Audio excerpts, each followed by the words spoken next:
To stare at a plate of seafood is to contemplate far more than your own appetite.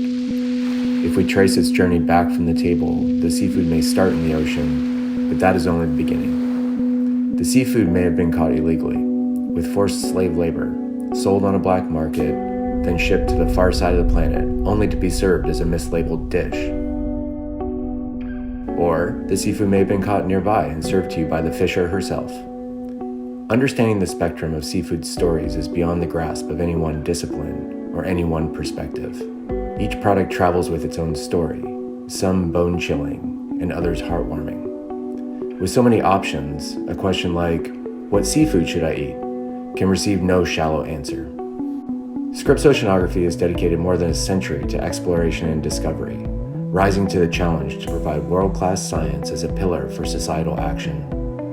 We believe that innovative research and open dialogue are prerequisite for each of us to make informed decisions to define our tomorrow. The consideration of what to put on our plate represents a gateway of opportunity.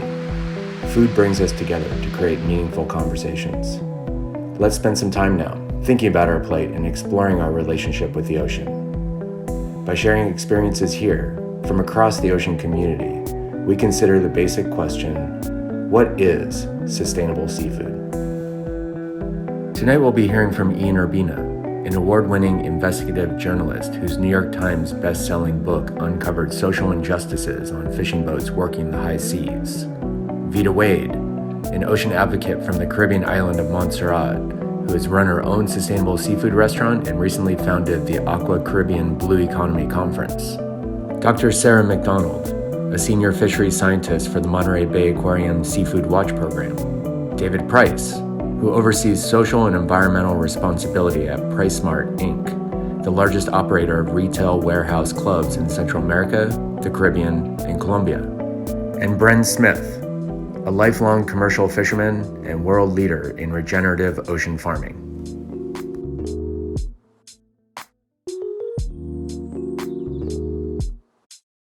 I measure fresh seafood in hours and minutes, right? Not days. That way, I grew up in Newfoundland, and so like a fresh is that day. The debate and discussion around sustainable seafood, I feel like a consumer of what to eat. It's just confusing. You go in a store, there are red, greens, blues, there's apps at restaurants, and it's always changing. And I'll just go order chicken, right? Because I don't know what to do. And I think that's a real challenge we have as an industry. And there's been incredible work trying to make that simpler and doing consumer education. Wild fish, I think, should move to the beef category, where it's a cherished, delicious moment you have, where you celebrate the last hunted food on the planet. You cherish the fact that fishermen are still out there making a living on their boats, and these communities are supported. But as our land-based food system gets pushed out to sea, right, because of drought and other issues, and our wild fisheries can't handle the burden of those new pressures, we need to completely reorganize the plate and think what's going to be in the center, and that I just don't believe that's going to be fish. Local and eating local, the elders have always sort of put this down to the reason for long life, the reason for healthy skin and things like this. So there is this sort of intrinsic being able to eat pure is the answer to having a better life and a better health, which is in many ways true. We catch everything we eat in terms of fish, but just, I guess, by the very nature of who we are, who I am, the work I do, and the sort of exposure, education, and awareness that I've had, we wouldn't eat certain species of fish. We're just really mindful of what we eat in that way.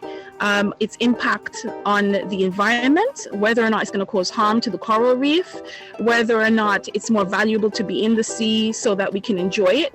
And we also look to see whether or not it is in any way threatened or endangered. There's certainly different ways to define local. I think technically they say less than 400 miles in terms of food miles and nodes along the value chain. But there's other ways to think about local. One of the examples I think of that's not a seafood example is coffee. Most of the U.S. is not the right climate for growing coffee, but most of us drink it.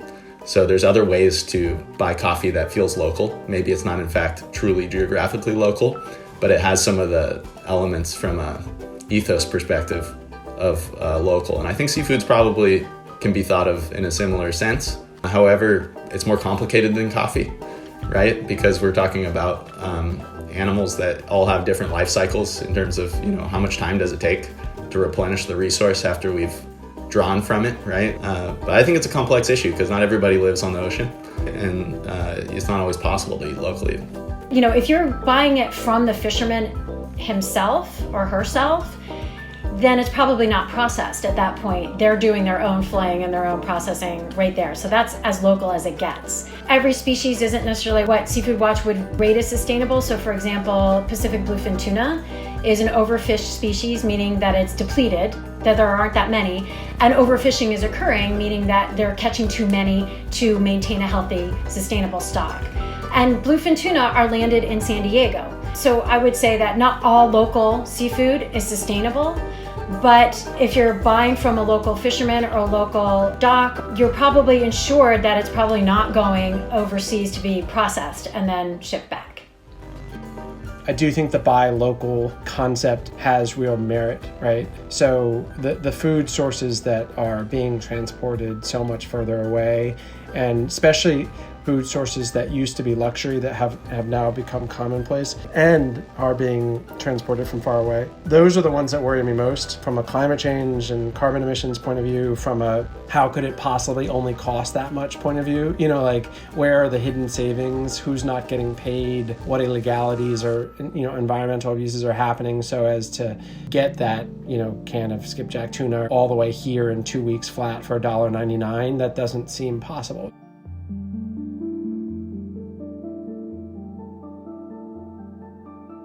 Yeah, this is a tough question because there's always the typical answers of overfishing and bycatch and ecological impacts from fishing. And I think those are all really significant.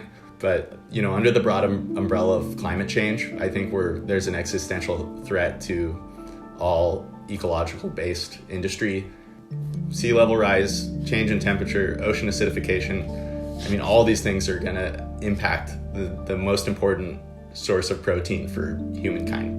So, this is something we really have to be honest with ourselves about and address. We're really concerned about it at PriceSmart, and I think it's really influencing how we're thinking about sustainability throughout, not just seafood, but everything we do, our facilities, our packaging, our supply chain, right? So freight and reducing our emissions. So that's, for me, I think is probably number one.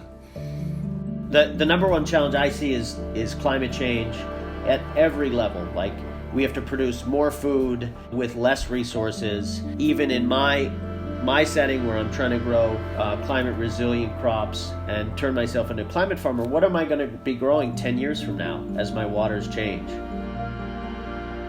What's actually been happening has been happening at a very sort of top-down approach, a very colonial sort of approach, where the control of the resources and the benefit of the resource is not staying in the region, is not upskilling the people, it's not developing the communities, it's not really creating a social impact. And so there's definitely room for us to do this differently. It's just really going to take a lot of eye-to-eye partnership, a lot of equal partnership, some uncomfortable conversations, and a lot of those collaborations need to happen on the ground, in the grassroots, with local fishers. In a soundbite, I would say that it's the global north's demand for cheap seafood. But let me explain, because it's also the economic disparities between the global north and the developing south. We want cheap seafood. And there are a lot of industrialized nations that have very large distant water fishing fleets. What that means is that they send their boats out very far, and those distant water fleets, for example, China, Taiwan, South Korea, will fish in another country's exclusive economic zone. And sometimes this is legal, sometimes this is illegal. Because these fleets fish far away from home, there's often a lack of oversight, and it can facilitate what's called illegal, unreported, and unregulated, or IUU fishing.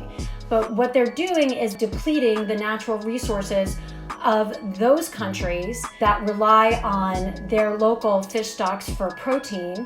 The fishing industry, especially the distant water fishing industry, has long been given kind of a pass when it comes to accountability and tracking. You can't fly a plane most places in the world from X location to Y location and not expect to have to declare who you're carrying, what route you're going to fly, keeping your transponder on at all times.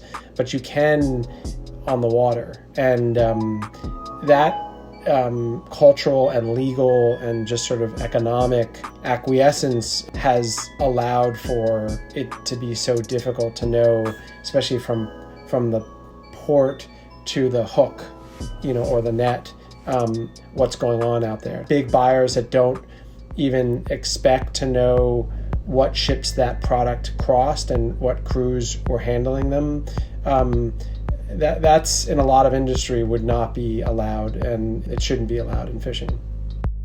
You've got fixed costs with fishing. So fuel is a fixed cost, bait is a fixed cost. 30 to 50% of the cost of fishing is labor. And so if you've got this very low profit margin and you've got this high demand for cheap seafood, where are you going to cut your costs? You're going to cut your costs on labor. And so that also then facilitates forced labor and human trafficking and child labor in these fleets. It's estimated that between 25 and 30% of the world's fish is caught through IUU fishing. So that's a big problem. San Diego, look at postcards of San Diego. What do you see? You see beach and palms, and we have this real affinity to the ocean, but those connections don't always carry through to our sources of seafood. 10% or less of seafood restaurants and or seafood markets consistently carry seafood that's landed right here in San Diego. Here is a map showing the distributions of seafood markets throughout the city. What this is telling me is there are seafood markets throughout the entire city, so there should be seafood demand throughout the entire city. In this map, what we see are all the same markets, except now they're color-coded according to how often they carry seafood that was landed in San Diego, so by San Diego commercial fishermen. What really jumps out is any of the markets that sell local seafood occasionally or consistently, at least 80% of them were within 2 kilometers of the coast. So there's definitely this geographic barrier of local seafood, and it's not permeating the city very well.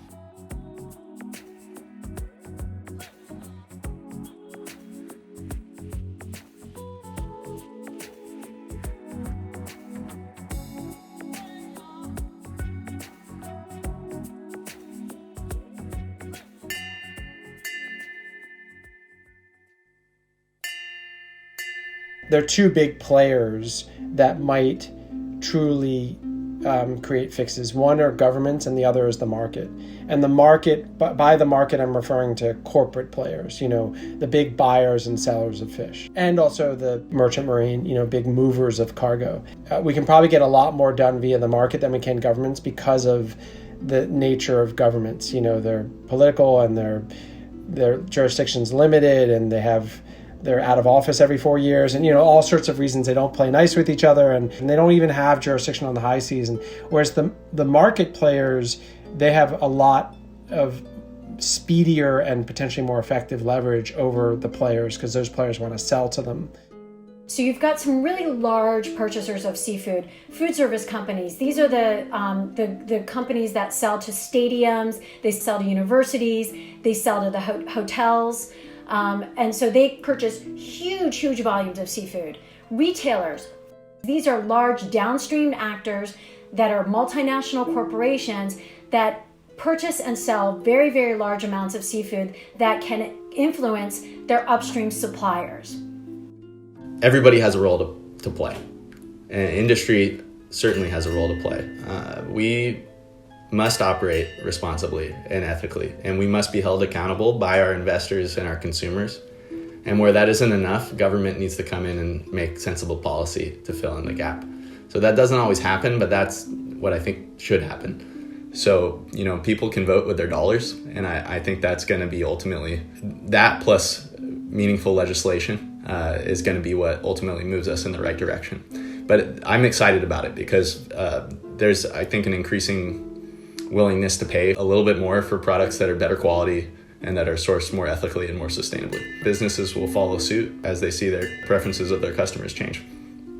But, this is a lot of expense, and who's going to bear this expense? It to some extent, it has to be at a governmental, developmental level or at the sort of big global businesses, because small-scale fishers or smaller processing plants and so on wouldn't necessarily have that sort of disposable income and cash to invest in this. But this is an opportunity for those who want to really see sustainable fisheries to support.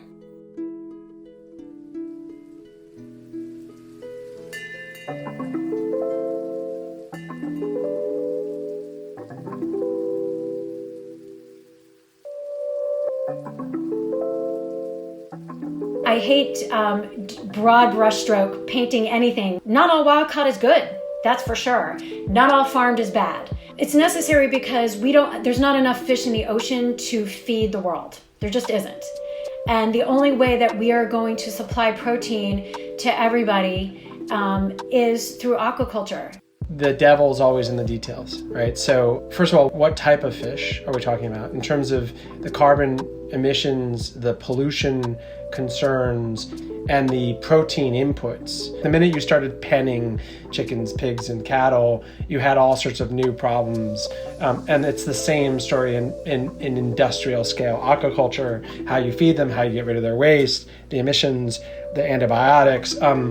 So all of these are big concerns. And the fish meal one is a major concern from a human point of view, just because one of the main motivations of aquaculture was to slow down ocean depletion. And now you have some of the worst ships under the sun from a labor and environmental perspective, depleting the oceans at an even faster rate to grind the stuff up and feed them to the farm fish. So people wanted to eat salmon and tuna and things like that. So we tried to grow salmon and tuna and all those crops. The trouble is that's a wild palate, right?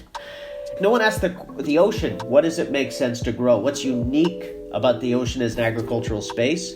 And when you ask that question, the answer comes back from our waters, why don't you grow things that don't swim away and you don't have to feed?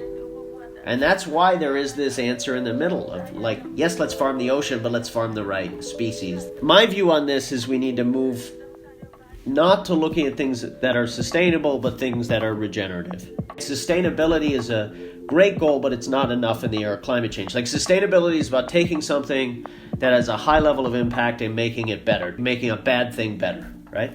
Regeneration is about taking things and growing them that can actually address and breathe life back into our ocean while you're feeding people. So that's why shellfish and seaweed, these things that don't swim away, become core, and I think need to be center of the plate.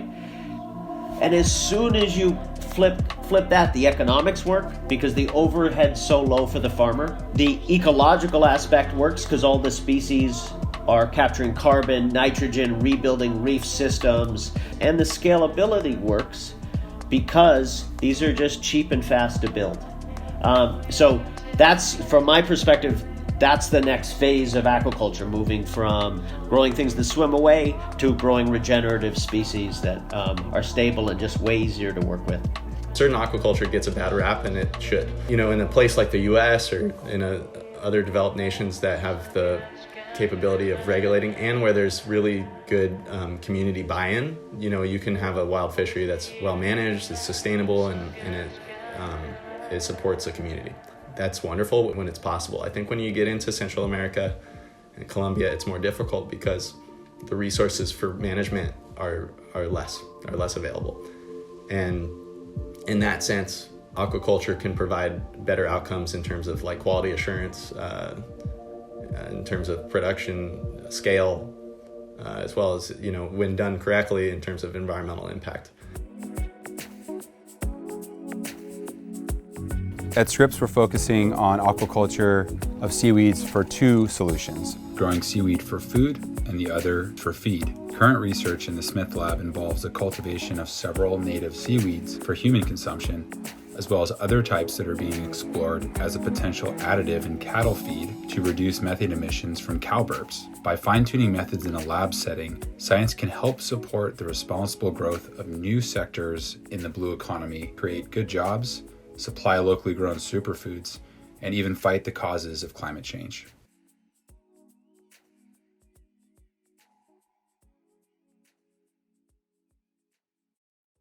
The sun, the sand, and the sea are, of course, not unique to the Caribbean. I think what's more unique is culture, is heritage, it's the music, it's the local attraction, it's the food.